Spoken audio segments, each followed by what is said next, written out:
Welcome to Barnyard Language. We are Katie and Arlene, an Iowa sheep farmer and an Ontario dairy farmer with 6 kids, 2 husbands, and a whole lot of chaos between us. So kick off your boots, reheat your coffee, and join us for some Barnyard Language, honest talk about running farms and raising families. In case your kids haven't already learned all the swears from being in the barn, it might be a good idea to put on some headphones or turn down the volume. While many of our guests are professionals, they aren't your professionals. If you need personalized advice, consult your people on the farm. Well, Arlene, we're entering another week of being almost done with harvest. We're down to like an embarrassingly small amount that's left to be combined, but it's How many times have you told me that? A lot. A lot, yeah. Almost done. We're down to the point that we could probably just leave it out there, to be perfectly honest, except that it would make my husband crazy. Don't do that. What would the neighbors say? Oh my God, can you imagine? That would get some tongues wagging. What our contractor that does our corn silage, what did he call it? It was like the stalk of shame, you know, when the harvester goes through and there's like just a little patch that doesn't get done and they don't loop around and get it. Yeah. The stalk of shame out in the field where everyone's like, oh man, they left that piece right there. Yeah. Right? No, there's like 10 rows maybe where it's too wet to get through it. Mm-hmm. And it's just, but yeah, it's not like we can leave it out there. There'd be a whole row of cars parked out there of people watching to see what we're doing, because you know, even when we move cows back and forth, when we bought the Normandys and they looked different. I mean, still in the summer, we get people just almost stop in front of our house to see what we're doing. And I'll be out hanging laundry. And from what I know of your boy child, he would not be impressed if harvest was not completed to his standards. No, God, I can't. He has a lot of thoughts about harvest. No, but I know what you mean about the stalk of shame. My mom's neighbor a couple years ago apparently spilled coffee in his lap while he was planting and made a big swerve. And it was right in the front of the field. And to have to look at that all season would just be, I can't imagine. School is good. Kids are good. Working on an IEP for the girl child, which is good. Her school's been fantastic to deal with. Occupational For those therapy. who don't know what's an IEP. Individualized education program, I think.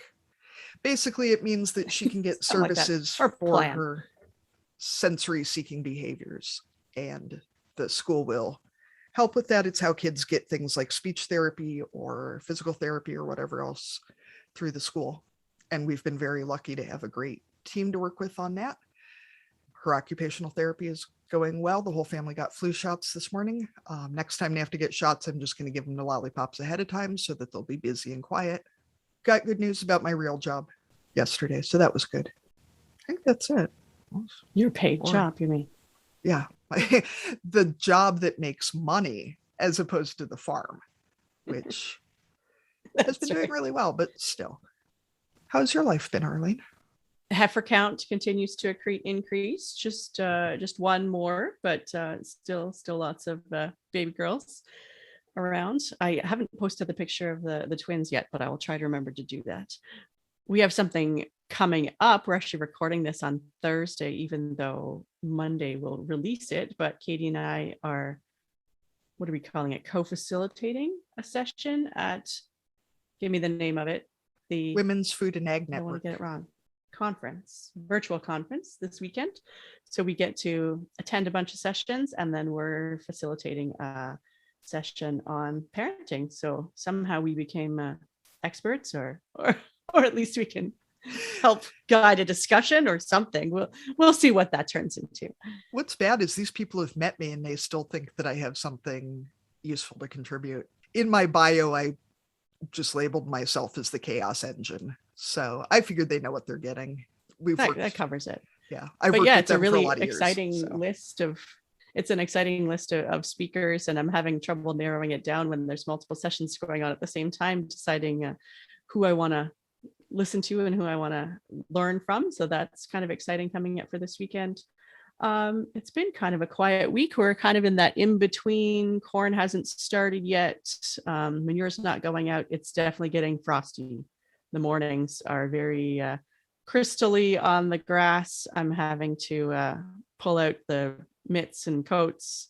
This is the time of year where I'm trying to remember, I stashed a bunch of stuff away. There's like 20 pairs of black snow pants in my house of all different sizes, and figuring out what's going to be a barn pair, what's going to be a house pair, who's going to wear what to school. If the kids who grew 5 inches since the last wore winter coats are going to need new winter coats and mitts and all that kind of stuff. So yeah, I've got some sorting out to do in the attic and pull out a bunch of warm weather stuff. And Katie always wants the puppy report, so he is not impressed with cold weather. He does not want to go out in the morning, and his little feet are very sad when he has to go out. But he'll just have to deal with it because it's only going to get worse. I don't think he's get going him to a enjoy chore snow very jacket. much. A chore jacket. Oh my god! They make Carhartts for dogs. Oh, I know. My daughter's ready to buy him one, but I said we have to wait till he gets full size first. They're too expensive to buy in increments. So the brown on his coat is about the color of Carhartt brown. So yeah, she's already planning for his first Carhartt. He's gonna be so cute.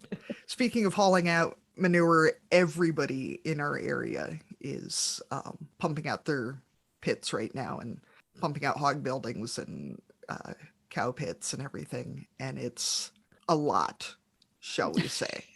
And so I'm working really hard on teaching the kids to yell "smells like money," because I'm already sick of listening to them complain about it. Like, we all know it smells bad. You don't need to point it out. Like, yeah, I always feel bad when the bus comes down the road, you can hear the other kids like, oh, it smells, when they're stirring the pit day, or when it starts to go out in the fields, but it doesn't last for long.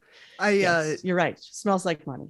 I dated a guy for obviously not very long before I met my husband, who came to pick me up from the farm I was working at one night. And I had, cleaned the parlor and I was clean. And he walked in and he goes, "What's that smell? How do you work with this?" And I was like, well, A, that smell is bleach because I just spent like 45 minutes cleaning.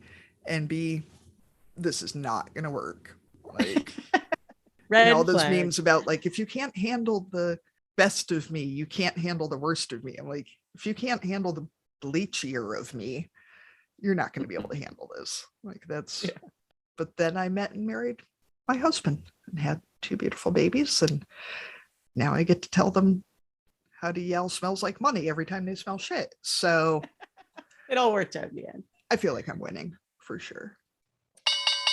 Podcasts are free to listen to, but they aren't free to create. Katie and I would appreciate your support as we work to build the Barnyard Language community. Patreon is an easy way for you to make a contribution that goes directly to making this show.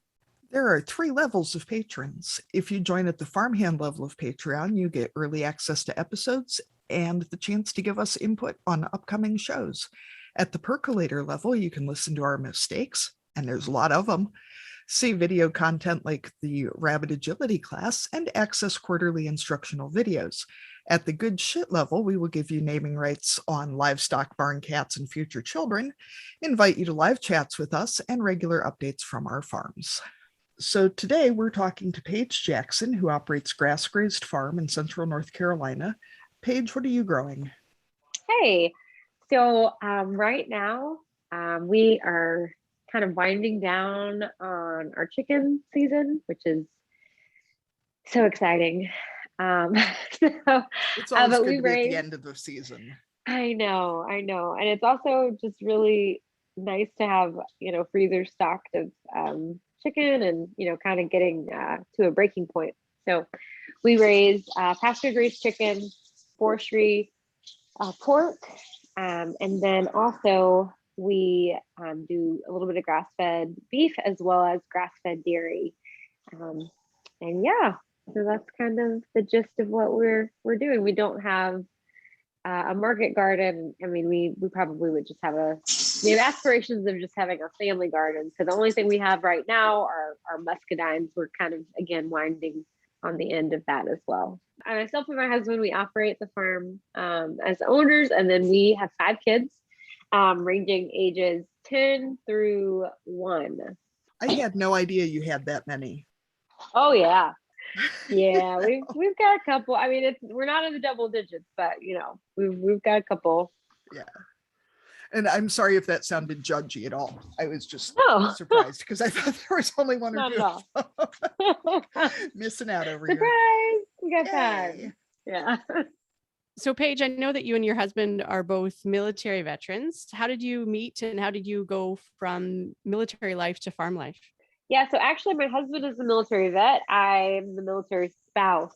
So I was a military spouse. And I wear that badge very proudly because I don't think I would look good in fatigue at all. So I let my husband own that completely. But no, he was in for almost 14 years. And yeah, we just made the decision to make a big transition for our family in terms of a career with farming. It's been an adventure to say the least. Going from the military, it's like there's a big sense of knowing what the schedule is going to look like and kind of, what the day-to-day is, whether that's him traveling a lot, which is what he did when he was in the military, to, knowing that we were going to get 4-day weekends set aside. But now we've made the leap into farming, which has been, like I said, a huge shift, but in a good way. We now, I would say, have kind of taken back our schedule in a sense, but raising livestock is also very demanding. So it's that, you don't really get any days off. But I will say the perk of all of it is being able to, reclaim our time and knowing that, we're doing this for our family and for our community. So that changes the perspective of everything. Sure. Did you both grow up in farming families or with an agricultural background? No, not at all. So we're just completely self-taught, like to the fullest degree. I know that, like, my mom, whenever she comes to visit the farm, she's like, "Oh, this just reminds me of home." But not because she was a farmer. She actually, her and her siblings, they lived like on the property of a farm and just kind of helped with like gathering crops. But that was just kind of like a job that my grandfather like had. And so that's probably the closest that my family has to farming at all, but no farmers in the family. So what led you both to choosing farming as a career path? Yeah, so I would say it was really our family is what led us to, choosing this. And I say that because, before Derek made the official decision of getting out, we were, looking at options of like, hey, like what would this look like getting out and becoming civilians, right? Mm-hmm. And with that in mind, I was like, well, this could go one or two ways. Like you could do more of the same, which would be, going back into, doing a job as like a contractor, and it would really just be kind of the same thing. You'd be traveling all the time. We would, miss you a lot. But I knew that, and I still know this, like my husband is a really hard worker. So I was like, whatever you do, I know it's going to be 100%, like you're not going to half-ass anything. So it was like one of those, I guess, a moment, a turning point, if you will. So when farming kind of came on the table, it was because we, Derek had issues with his health, and we realized that was linked to the food. And when we decided to then grow our own food in our backyard, Derek was like, man, first of all, it was a challenge for us to find food that we could trace the soil on. I'll start with that. And when we finally took the plunge, or I would say Derek took the plunge of getting chickens and raising them in our front yard, because we didn't even have a backyard, it was a front yard, we saw like the need, right? So we're like, okay, hey, like we want to do this for our family, but this could also be a business where other people or families or anyone who's looking for food that has transparency might be interested in. So that was really, I would say, like the turning point where we realized, like, okay, like let's do this, let's go all in. And I would say we both kind of have personalities that are like, you're either going to go big or go home. And yeah, so that's in a nutshell. That's kind of So how you went big. Yeah, we went big. So is farming and marketing your full-time job for both of you? Yes. So before farming, I did work as a marketing coordinator. Like I was a social media strategist. Then I went into like a coordinator position, kind of more along the lines of project management. So yes, I would say that was and still is now my full-time job. I just do it for the farm. But I mean, I'm doing it for myself, opposed to doing it for anybody else. So yes, we are full-time farmers. Derek does not have an off-farm job either. So this is what we do all day, every day. Yeah. And how do you divide up the workload between the two of you? How does that balance out? Yeah. So I would say, I guess I help with chores every now and then, but I guess the best way to categorize things is if it has a hoof, then Derek is basically taking the lead on it. And then when it doesn't, then I do. So yeah, so I kind of, if we ever do bundles or anything that's kind of pertaining to website or things of that nature, like I kind of take the lead on that, and Derek is just like, okay, I trust you. But that's not to say that even with like animal husbandry that I don't have any input. Like I milk the cows, clean the milking equipment, so it's not like completely far. And I also help process chickens. So, I would say we're a team. So we definitely, work together in a lot of aspects, but I definitely appreciate and value Derek's insight in terms of kind of the trajectory with like what we're doing with animal husbandry for the livestock. So Paige, and I mean, now I feel a little off kilter with it, finding out about the other kids, but I'm going to assume that what I've seen is I'm just impressed. We have 2 kids, and that is so much that the idea of 5 is just mind-blowing to me. So anyway, I was, creeping your social media while I was putting the show outline together. And this is my one question. How is your entire family so gorgeous? Is there like some secret, or like, how is it?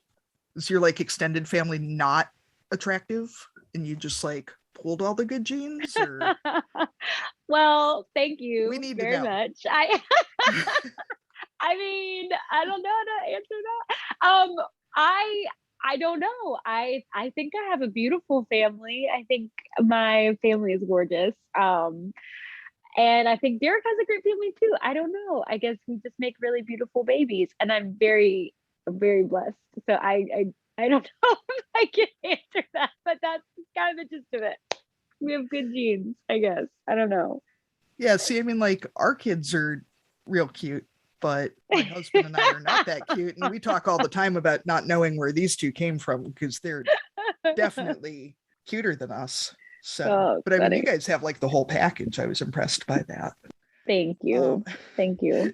As a parent who direct markets myself, I feel like this next question is a little tougher, probably, maybe. Okay. But how do you decide where the boundaries are for, you want to let your customers into your life and to feel like they know you, but also it's your family and kids, and like how do you decide where those boundaries are, is what's public and what's not?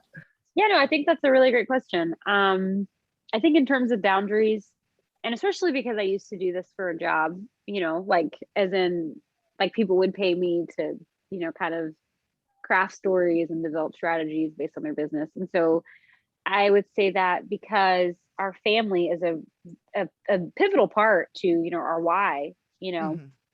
there are a lot of elements that are always going to point back to that in some aspect, because like whenever the question is asked of like, hey, what made you do this? And what was the turning point?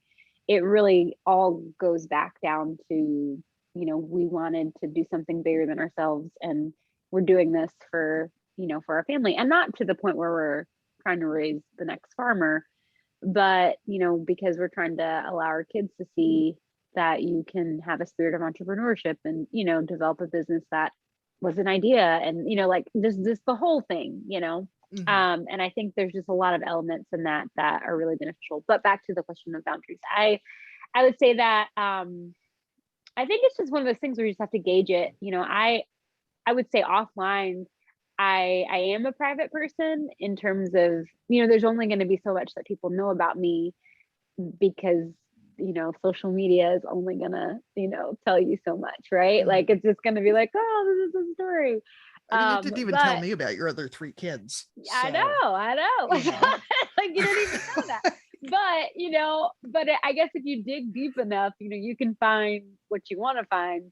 But I also don't want for my kids to one day wake up and then, or not wake up, but like become adults and then see like their whole life was displayed on social media, because I cringe at those people who just share, it's like, and I get it, like you kind of want to share you do as a parent, it's like you want to share the wins, you want to share like the great accolades that your kids have or whatever. Or I've seen people go to the extreme and share the bad things, about their kids. And I feel like the boundary there is respecting my children in their privacy and realizing that, like, yes, even though we are doing this as a family business, there are still things that I would that are just sacred to me, like you're probably not going to see my kid losing their first tooth, or you're not going to see us celebrating their birthday. And, and that's kind of one of those, not that we don't celebrate their birthdays because we do, but, in the sense of having privacy for them and guarding them in that, I think that I'm loving them well by not freely, divulging information that other people aren't privy to that aren't family. So I hope that answered the question. Yeah. Funny story. The episode that came out today, the guest child lost a tooth during the interview. So that was kind of a wild. Sometimes that happens. I can't help it. Yeah. It was just like, well, okay, we'll just pause and wait for things to come back together. Whatever. It's interesting to me as a much less private person, just how people decide where those boundaries are, because every family has to decide it for themselves. Right. It's such a personal thing. For myself, I'm mostly more public because I can't remember who knows what otherwise. And it's just whatever, it's just easier. And we live in a really small town, so people are going to know about it anyway. Yeah. It's interesting too, how it changes as your kids get older as well. Once your teen is on social media and she finds out, something that was shared a few years ago, or or they start to ask you to take things down, then you get put in check pretty quickly too. Not from experience or anything, but no. Actually, yes. of course would not. Never This is from experience. Never. Yeah. Yeah. No. And it's funny because I've seen, I think that parallel of, the pair, and it's like, I get it. Like, you're so excited that you want to share all these things, but I've even had to like tell friends like, hey, I don't know if your mom knows that her Facebook setting is on public. So that means everyone, like the whole world can see these pictures of grandbabies in the bathtub. And and it's like, as your friend, I love you enough to like tell you might want to tell your mom, like, check the settings on please check your settings so that it's not, like on public. So yeah, those are, things that happen. But and the thing is, as much as, our kids are going to be growing up figuring out social media, so are we, right? I mean, we started using social media, or for me, it was around the time I started having kids. So even what I might have shared 15 years ago when my first child was born is different than what I might share now, but we're all still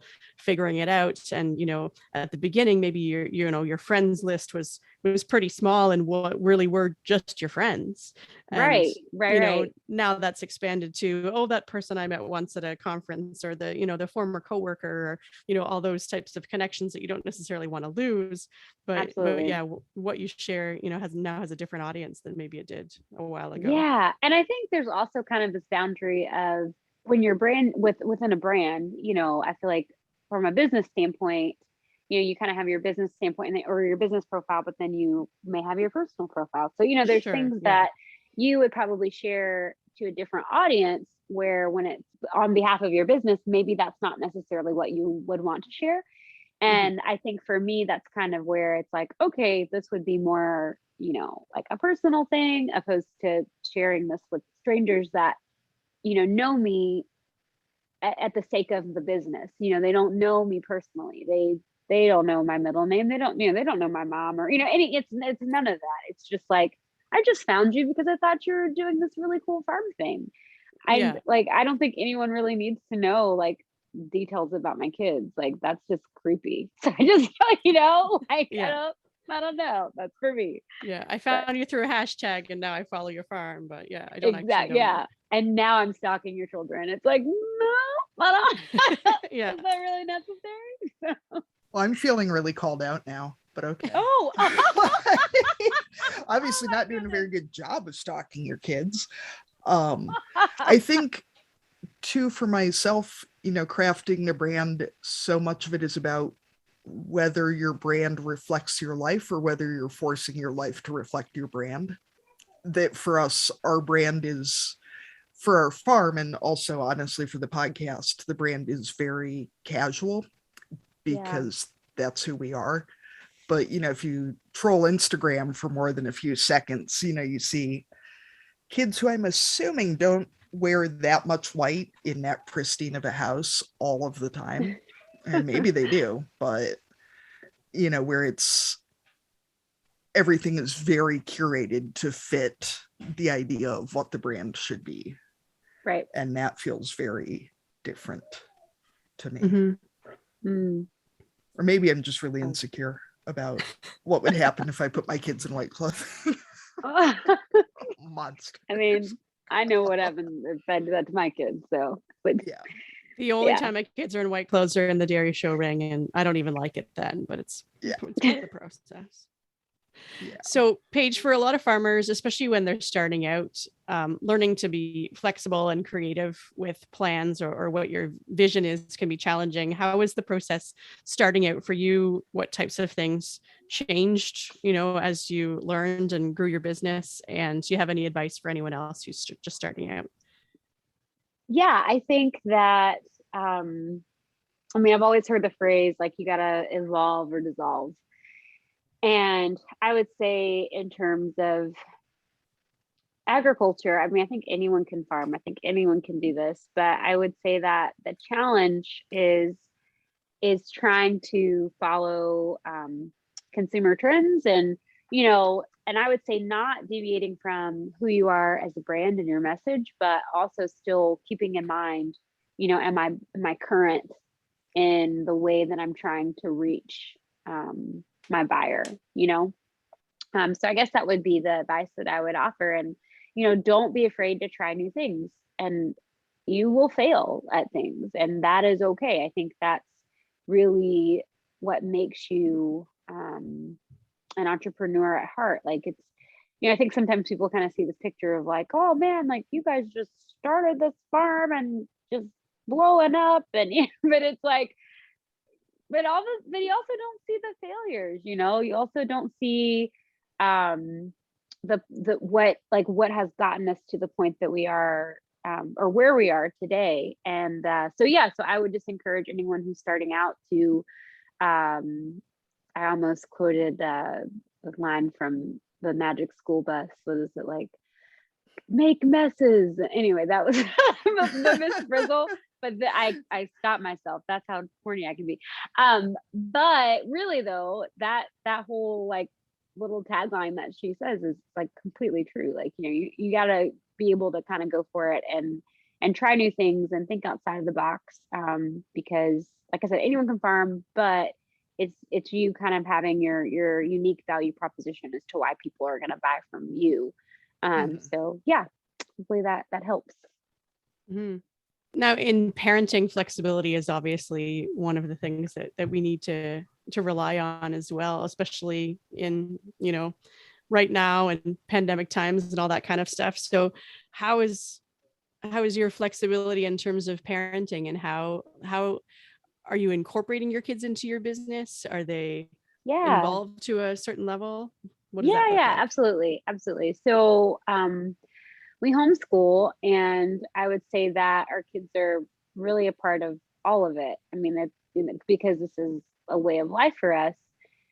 So they are required to do certain things like collect the eggs, or rinse the eggs and package them, or wash milking equipment. So I mean, that's really not, to be honest, they don't really do that. I don't trust them to do that, but but there are things that it's like, if it's within their wheelhouse, I think that that's completely valid for us, I would say, because one of the big things or takeaways that we try to instill in our kids is a sense of responsibility. And then that was something that my parents always tried to instill in me. It was like, you need to be faithful with the little that you have. And, then it's like, when you reach that level of trust, then it's like, okay, and now, you've upgraded, like now I can trust you with more things. But it really takes them kind of developing that sense of responsibility. And so, like I would say that's a big part of, I would say, our teaching is having our kids, take responsibility for various things that do involve farming as much as, as they can. Mm-hmm. What led to your decision to homeschool?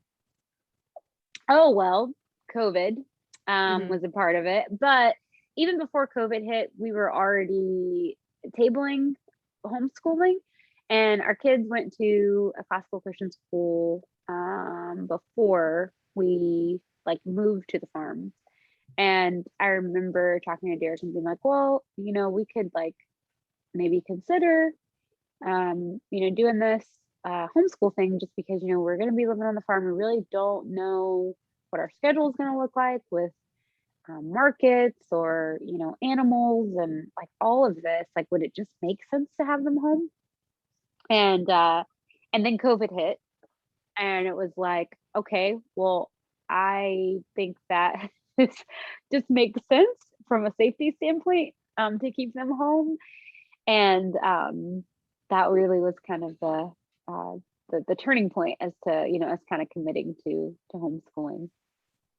So, Paige, one of my favorite questions is, what county fair contest could you dominate? We tried changing the question last week and it didn't work, so we're back to it. A county fair contest? Oh, yep. Man. It can be real, it can be made up. I don't care. What is a county fair contest that I can dominate? I mean, can it be baking? Can I bake? Because that's a county fair contest, right? Oh, for sure. What's your specialty? I can bake chocolate chip cookies very, very well, which is very unfortunate because now I'm on this gluten-free thing, but I still bake for my family, and I'm a pretty good baker. Not to toot my own horn, but I'm a pretty good baker. So I think baking would probably be my thing. That would be my jam. We should all celebrate what we're good at. That sounds okay. Well, that's my thing. Have you found a good gluten-free recipe yet, or you're still? No, not yet. I'm still in the hunt. It's oh man, it's a challenge. Gluten-free is it's a whole nother world of concoctions, because you're trying so hard to mimic gluten, and it always tends to fall flat. But I'm trying. And then also the ratios for fat, and I could talk about this for hours. I'm still working on it. Yeah, the science of it all. The science. I feel like a bad chocolate chip cookie is one of the more disappointing things in life. I'm just I would agree. I would agree.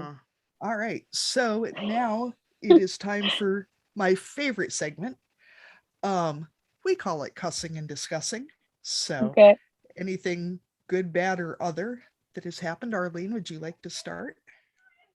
Well, mine is fairly minor in the big picture, but our new puppy got his first shots yesterday, and looking at his sad little face all day was just the worst, because he was feeling so sorry for himself. And he's so little that you couldn't really pick him up in a way that didn't hurt the spot where the vet had given him all his shots. So it was just a very pouty day. But the good thing for him is that my teenage daughter was home from school with a cough and runny nose and all that kind of stuff. So they got to snuggle on the couch for most of the day. So it worked out for both of them, but his sad face was the worst. Katie, do you have something to cuss and discuss this week? Well, two things. So our coffee pot sits on top of the microwave. And this morning I made a 12-cup pot, as I usually do, and then totally forgot about it. But somehow, and I was home alone all day, so I don't know how this happened. There are 10 cups of coffee in the pot, and there's what appears to be about a cup and a half of coffee underneath the microwave. And I have no idea. Oh how. no. Like, there doesn't seem to be a leak. I got nothing. I mean, I'm going to assume there's a poltergeist because that's like the only thing that makes sense. And my other one, Arlene, I've been saving this for you because now I think of you every time I hear it. Oh, nice. So Paige, we have a 3.5-year-old who has a lot of thoughts about farming and combines in particular. That's cool. And I don't even know why this unhinges me so badly, but every time he sees soybeans, he says, "Look, oats, combine oats." And I say, "No, those are beans." And he'll look at me and he goes, "No, those oats." Like, you must have fallen out of the stupid tree and hit every branch on the way down.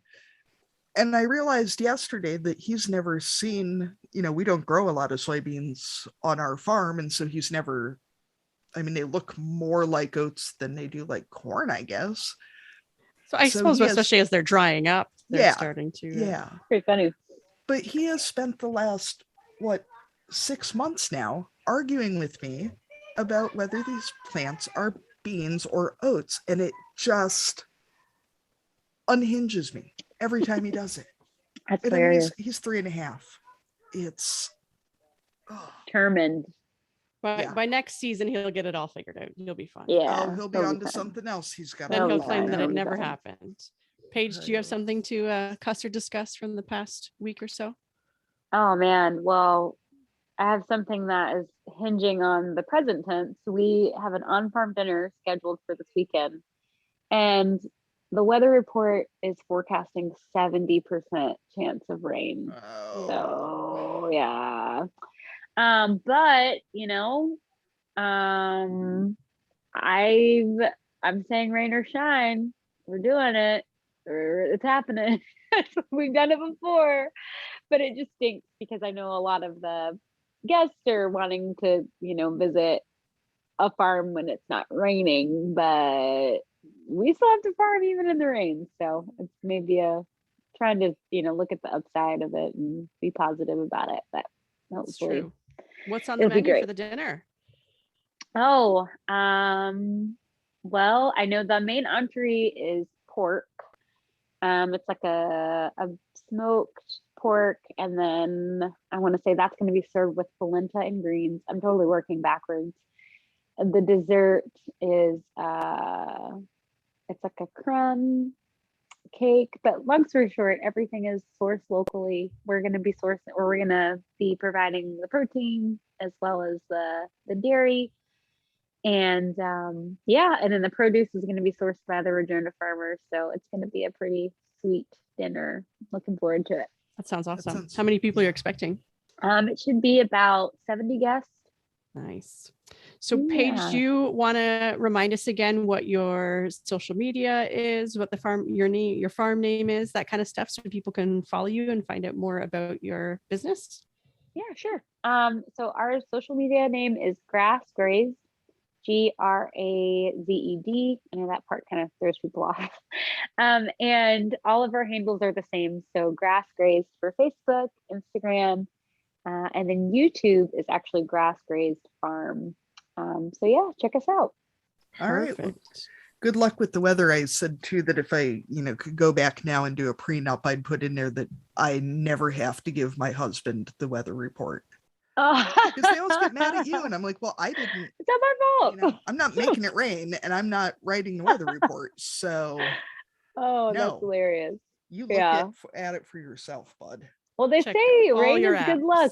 Yeah, rain is supposed to be good luck in some places. So, gotta look at the upside there. But yeah, I usually get the weather breakdown reviews from my husband from the various apps that he has, and who he that's the trusts worst. more. It's like, well, this one's usually more accurate on a weekday, but then on the weekend, I think those man. people go away, and then this one on a Monday's better. And That's okay. hilarious. Well, and I for the believe longest you. time, for the longest time, I was the only one in the family that had a smartphone. So my husband and my father-in-law would ask me for the weather report, and then they'd argue with me about what it said. And I'm like, well, Don't ask that. you gotta pull out the so big guns funny. and check the co-op's weather report. Get the official. I'll just Oh, hold my man. phone out and you can look at it. Exactly. I'm not saying it out loud. I'm not doing it. You can't make me. All right. Well, Well. Paige, we really appreciate you joining us and taking time. I know Thanks it's for late. having me. I really appreciate it. No, thank you so much. I enjoyed it. As usual, you can also follow us on all the socials, Instagram, TikTok, and you can join our private Facebook group on Facebook, obviously. So it's called Barnyard Language. You can put it in a request to join, and that's where you can connect with other families, other farmers, receive support, chat with other people, maybe see some videos of rabbits doing jumps, who knows. And you can also send us an email if you want at barnyardlanguage@gmail.com. We love your submissions for our cussing and discussing segment. If you want to send us an audio file or just send us an email, we can read it out for you. Until next time, may your hay stay dry and your children stay dry.